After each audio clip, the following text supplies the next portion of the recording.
pas si on va y aller, ce machin. Tac. Oh, pardon. Pas de souci. Voilà. Hop. Voilà. Voilà, bonjour à tous. Permettez-moi d'abord de quitter la belle langue de Shakespeare pour revenir dans celle de Molière. Voilà. Quelques minutes du moins. Voilà, j'aimerais partager avec vous une nouvelle manière d'aborder les projets de construction. En partenariat donc avec Monsieur Français, qui est ici présent, qui se cache. Je l'appelle le génie du projet.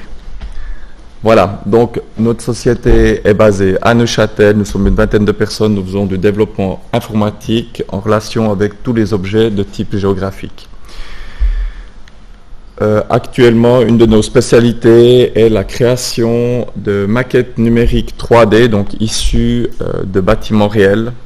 Ces maquettes numériques 3D seront appelées à terme, ou le sont actuellement, à devenir le référentiel unique de tous les métiers du bâtiment.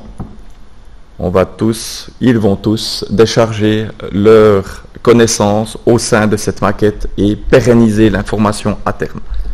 C'est une révolution dans le monde de la construction, je ne vous le cache pas. Comment opère-t-on ? Nous capturons d'abord la réalité à l'aide de laser scanners, c'est des millions, à terme des milliards de points qui sont assemblés, et aussi des milliers de photos qui sont prises, on va dire, à 360 degrés. Nous modélisons ensuite le bâti, pour ensuite créer une maquette numérique, un avatar 3D, et qui va permettre d'accueillir justement toute la donnée relative au bâtiment. Vraiment ce dénominateur commun. L'idée ensuite, c'est d'exploiter cette belle maquette numérique, d'interagir avec elle, de simuler un nouvel, de nouveaux bureaux, une nouvelle transformation, d'interroger des composants techniques spécifiques, etc. Voici quelques réalisations. Vous avez la Chaux-de-Fonds connue en 3D avec son réseau souterrain, ainsi qu'ici une station de pompage. L'idée elle est la suivante, c'est-à-dire que on s'est approché de la HEARC pour dire c'est une bonne chose de pouvoir consulter en réalité virtuelle, mais maintenant, comment pourrait-on interagir, maintenant que l'on dispose de tout cet environnement numérique, comment peut-on interagir et justement dans le cadre des projets, quelque part, les aborder différemment à l'aide de la réalité virtuelle ou augmentée. C'est ceci que M.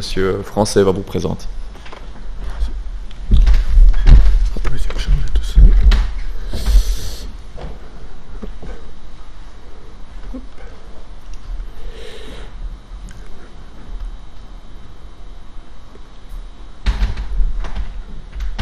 Bien, bonjour à tous, je m'appelle Olivier Français, j'ai rien à voir avec le conseiller national, si jamais vous me posez la question, et je suis ingénieur civil, c'est le seul point commun finalement qu'on a tous les deux.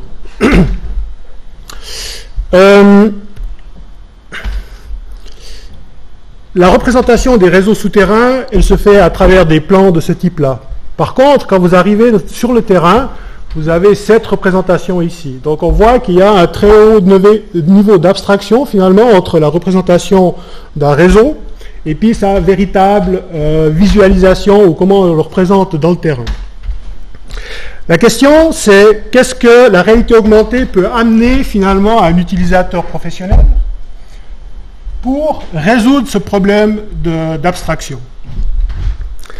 Et il s'avère qu'aujourd'hui, on peut représenter en fait tridimensionnellement un réseau existant dans son environnement réel par la réalité augmentée. Donc on a la possibilité de superposer à l'environnement dans lequel on évolue un modèle qui est complètement virtualisé et qui représente finalement le réseau comme on pourrait l'imaginer ou comme il est normalement dans sa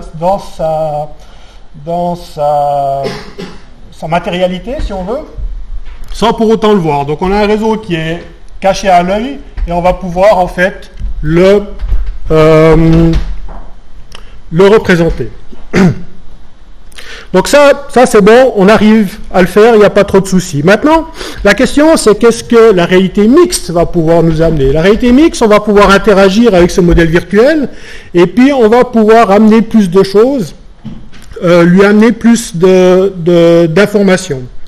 Et là, dans le cadre de ce projet, on a développé un serious game qui va aider finalement l'utilisateur à pouvoir être formé, à pouvoir s'entraîner également.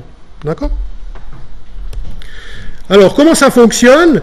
Eh bien, on va lui donner un point de départ, on va lui donner un point d'arrivée, et puis on va lui donner la possibilité de pouvoir rajouter des éléments pour relier finalement, moi je bouge un peu beaucoup, c'est une capture qui a été faite directement sur la lunette. On va pouvoir rajouter des éléments pour finalement rejoindre ce point A à ce point B, donc en les ajoutant et en les orientant de façon à arriver à destination. L'intéressant là-dedans, c'est que c'est extrêmement bon marché, c'est-à-dire qu'on n'a pas besoin de faire un trou pour expliquer comment ça fonctionne.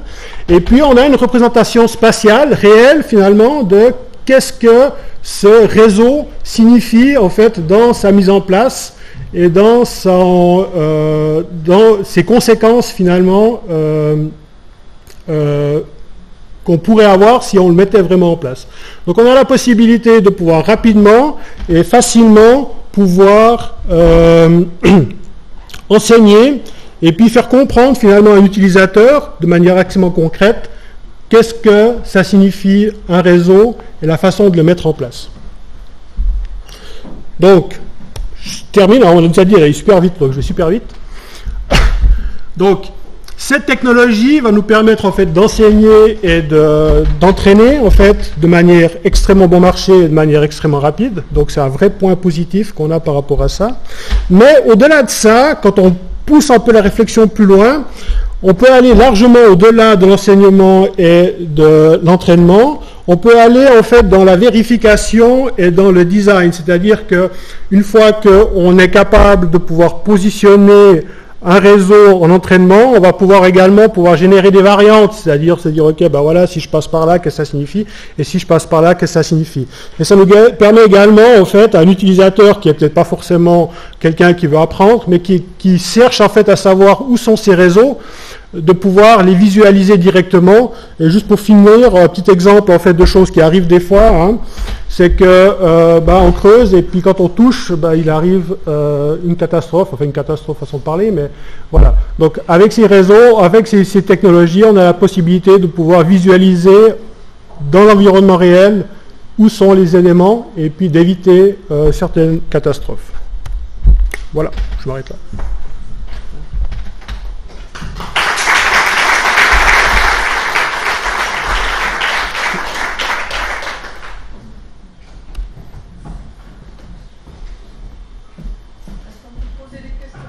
J'en prie, oui, mais je crois, je sais pas.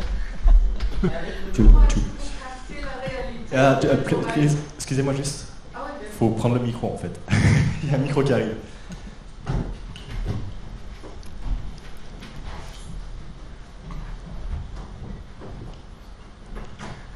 Pour moi, un défi que vous avez, c'est capter la réalité. Hein. C'est très intéressant que vous faites, hein, parce que on sait au moins ce qu'on a pu prendre.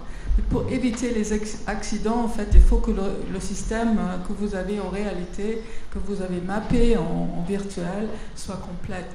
Et surtout, comprenne aussi les facteurs critiques comme le gaz, l'eau, certains éléments qui sont vraiment les défis du jour. Comment vous faites ça ? Alors, c'est pas directement partie de ce projet-là, mais bien évidemment, on est dépendant de la donnée. C'est-à-dire que si la donnée n'est pas précise, on ne va pas pouvoir la présenter de manière précise. Mais là, on est en train d'aborder un sujet, en fait, qui est en dehors de ça, qui a un impact direct, bien évidemment, sur cette technologie, mais qui est en dehors, en fait, de ce cadre de ce projet-là. La capture de l'existant, c'est ce que M. Chevalier vous montrait avant. Aujourd'hui, on a la possibilité d'aller chercher l'existant sous forme de scan, par exemple. Alors bien évidemment, si c'est enterré, c'est un peu plus compliqué, mais sur le principe, on peut aller chercher cette information. Nous, on la représente ici en partant du principe qu'elle est juste Voilà. Mais on n'a pas la possibilité de pouvoir la vérifier directement. Non, ça, c'est pas possible. En tout cas, pas aujourd'hui. Oui, autre question là-bas. Ah, oui, j'ai aussi une question. Tout à l'heure, en réalité augmentée, on a vu le fait que rajouter une ombre d'un objet permettait au sujet de savoir où était l'objet virtuel dans le monde, à cause de l'ambiguïté. Et là, quand on voit les objets qui sont sous le sol bouger un peu, là, ça flotte, on se demande s'il y a un problème d'alignement. Et donc, est-ce que ça ne serait pas bien d'avoir une sorte de projection de ces objets au niveau du sol pour au moins avoir une sorte d'ombre inversée, alors, si vous voulez. Alors en fait, le problème, c'est que c'est la façon dont l'image a été capturée. Je suis tout à fait d'accord avec vous. Hein, on a l'impression que tout flotte. En fait, il s'avère qu'elle ne flotte pas, l'image. Mais le problème qu'il y a, c'est que la technologie qu'on utilise a un champ de vision qui est extrêmement réduit, et puis l'image qui est capturée est encore plus réduite. Donc on a l'impression de regarder à travers un trou de souris, et puis c'est ce qui donne cette impression en fait que tout bouge parce qu'on n'a pas de repères qui sont fixes. Maintenant, si je vous laisse, on a la démonstration à côté, je vous laisserai essayer, vous verrez, en fait l'image ne bouge pas parce que vous avez un champ de vision qui est beaucoup plus large. Et puis vous vous rendez compte que finalement cette image elle est assez fixe. Mais là c'est parce que en fait c'est comme si on regardait à travers un trou de souris. Ok. Voilà. Une question en haut aussi. Merci de parler dans le micro, monsieur, s'il vous plaît. Pardon, excusez-moi.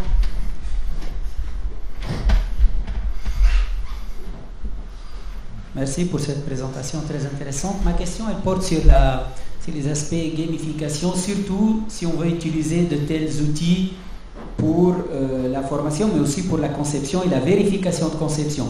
Est-ce que vous avez intégré la notion de contrainte? Parce que je pense que faire passer de la tuyauterie et tout ça, il y a beaucoup de contraintes, les croisements, la nature des sols, l'existence d'autres circuits. Donc, est-ce que toutes ces contraintes-là font partie de votre scénario de jeu ou votre scénario de réalisation? Alors, le Serious Game qu'on a mis ici en place tient compte justement des contacts, c'est-à-dire que quand vous rentrez en contact avec un élément qui est préexistant ou avec des obstacles, on peut positionner des obstacles, ces éléments se mettent en rouge et ne vous donnent pas la possibilité de pouvoir terminer le niveau, donc vous êtes obligé de pouvoir les contourner. Et puis dans le thème de la gamification, il y a tout un système de scoring également qui est mis en place, c'est-à-dire que quand vous rajoutez des tubes, vous perdez en guillemets de l'argent. Si vous en supprimez un, vous récupérez, mais vous ne récupérez pas la totalité de ce que vous avez investi au départ. Et puis, il y a également des notions de temps qui peuvent être prises en fonction des niveaux, de façon à avoir une idée en fait de ce qu'on fait. Et puis, bien évidemment, à la fin du niveau, vous avez un récapitulatif qui vous dit où vous en êtes puisque vous avez fait. Oui. Oui. Bonjour. Bonjour. On voit dans la vidéo l'utilisateur qui ajoute des tubes, mais on ne voit pas comment. En fait, on voit le point de vue utilisateur, on n'a pas le point de vue externe. Il y a moyen d'interagir, mais comment se fait cette interaction? Alors actuellement, en fait, au niveau des technologies qu'on a à disposition, on interagit à travers en fait une manette de jeu qui va nous permettre en fait de pouvoir justement ajouter ou enlever des éléments et les orienter dans une direction ou dans une autre. Ces technologies elles sont assez émergentes, il y a encore un certain nombre de choses qui ne sont pas encore tout à fait au point. On arrive à interagir uniquement avec les doigts. La technologie permet en fait de comprendre ça, mais on perd énormément en précision. On a tendance à avoir des éléments qui partent un peu dans tous les sens. Donc c'est le parti pris qui a été pris en l'occurrence pour ce projet-là, c'est d'utiliser en fait une manette de jeu simplement pour se dissocier de ce manque de précision qu'on a avec le positionnement par doigt, mais on arrive à le faire aussi. Ça va être là. Dernière question Ok. Alors je vous invite très volontiers à venir à la démonstration après. On a les lunettes qui sont ici, vous avez la possibilité de pouvoir les essayer. Donc effectivement, n'hésitez pas. Usez et abusez des mots. Ils sont là pour ça. Merci.